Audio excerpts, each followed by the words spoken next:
Qui sommes-nous? Une question à la fois simple et complexe.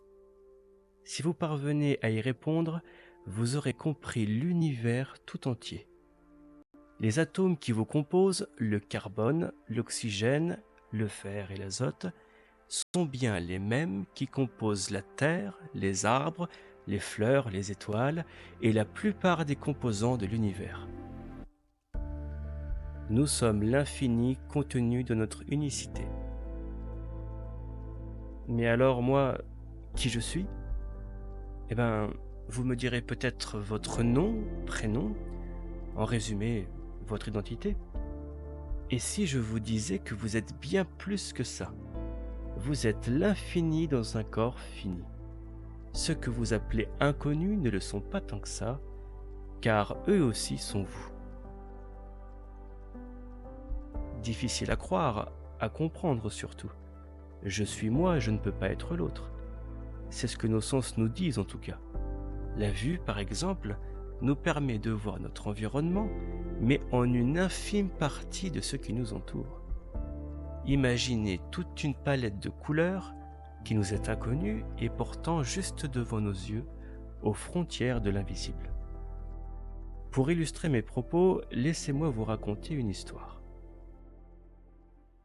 Il y a 3000 ans vivait un être humain comme vous et moi, habitant près d'une ville entourée de montagnes. Cet humain étudiait pour devenir homme médecine et apprendre la connaissance de ses ancêtres. Mais il n'était pas entièrement d'accord avec tout ce qu'il apprenait. Dans son cœur, il sentait qu'il devait exister quelque chose d'autre. Un jour, alors qu'il dormait dans une grotte, il rêva qu'il voyait son propre corps endormi. Il sortit de la grotte par une nuit de nouvelle lune, le ciel était clair et il pouvait voir des millions d'étoiles. Puis quelque chose se produisit en lui, qui transforma sa vie à jamais. Il regarda ses mains, sentit son corps et entendit sa propre voix dire « Je suis fait de lumière, je suis constitué d'étoiles. » Il regarda à nouveau les étoiles et comprit que ce ne sont pas les étoiles qui créent la lumière, mais plutôt la lumière qui crée les étoiles.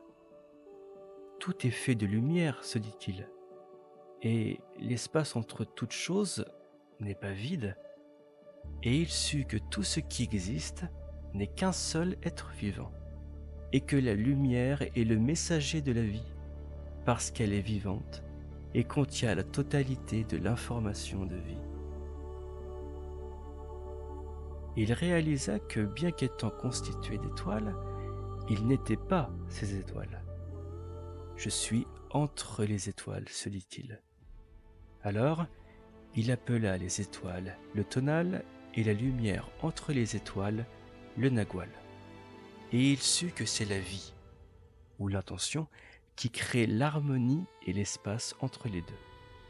Sans la vie, le tonal et le nagual ne pourraient exister.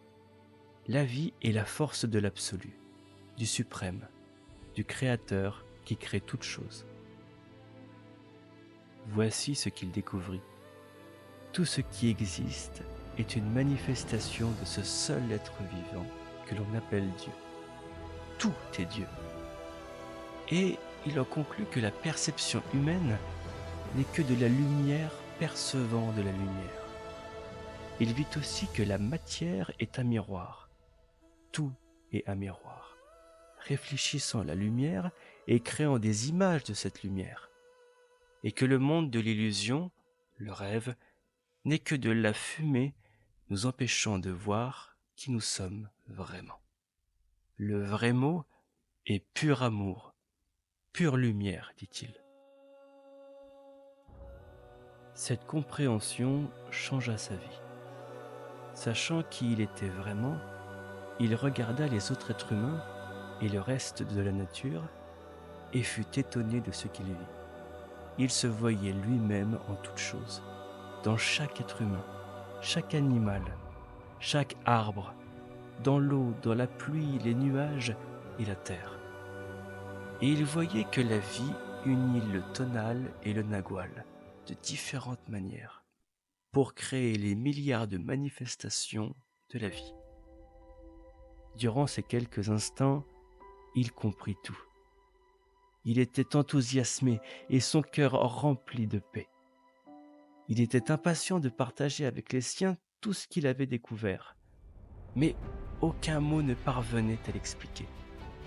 Il essaya d'en parler aux autres, mais ceux-ci ne comprenaient pas. Il voyait bien qu'il avait changé, que quelque chose de magnifique irradiait de ses yeux et de sa voix. Ils avaient aussi remarqué qu'il ne portait plus de jugement sur rien ni personne. Il n'était plus comme les autres. Il comprenait très bien chacun, mais personne ne pouvait le comprendre lui. Il croyait qu'il était une incarnation de Dieu. Il souriait quand il entendait ça et leur disait « C'est vrai, je suis Dieu, mais vous aussi, vous êtes Dieu. Vous et moi sommes pareils.